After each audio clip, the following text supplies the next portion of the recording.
So I have some good news for you. Well, maybe not good news. You need to add number 41 and 43 to your homework tonight. There are two problems about complex conjugates. Good news is actually this is not that hard of a thing to do. It's similar to the idea of conjugates, which we use to rationalize the denominator of a fraction. So the complex conjugate of a plus bi is a minus bi, or vice versa. So if you start with something that looks like this, the conjugate is this. The real number doesn't change. A is still positive, or whatever it is. The bi, the imaginary part, is going to change there. And what's interesting is solutions oftentimes have complex conjugates here. So let's look at an example. So here's an example. So we have 2 over 3 plus 2i. So if you look at that one,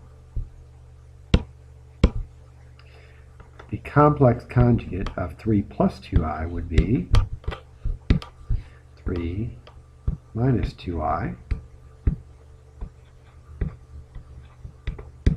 So if we multiply that top and bottom, what should happen is up top, well, that's going to distribute, we get 6 minus 4i. Down low, an interesting thing happens. So 3 times 3 is 9.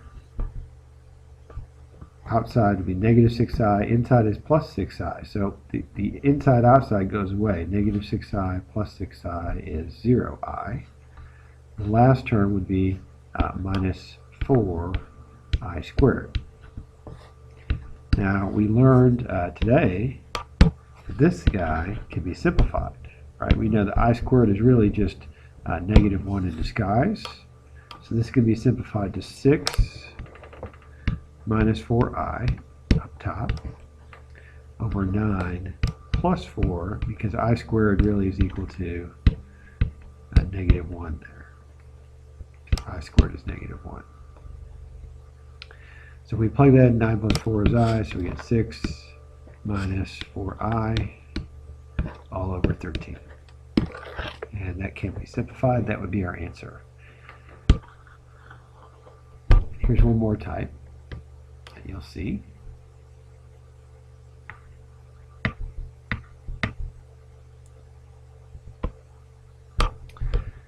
So here, it looks kind of strange. It's kind of like, well, what's the conjugate of this? Well, you don't really have to use conjugate in this case because there's only really an I down there.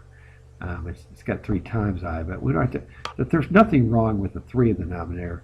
It's kind of like square roots in the denominator. We're not comfortable with those. We want to be able to sleep at night. So mathematicians don't like an imaginary number in the denominator. So if we just multiply by, because I don't really need the conjugate there, I'm going to multiply by I, top and bottom, and see what happens.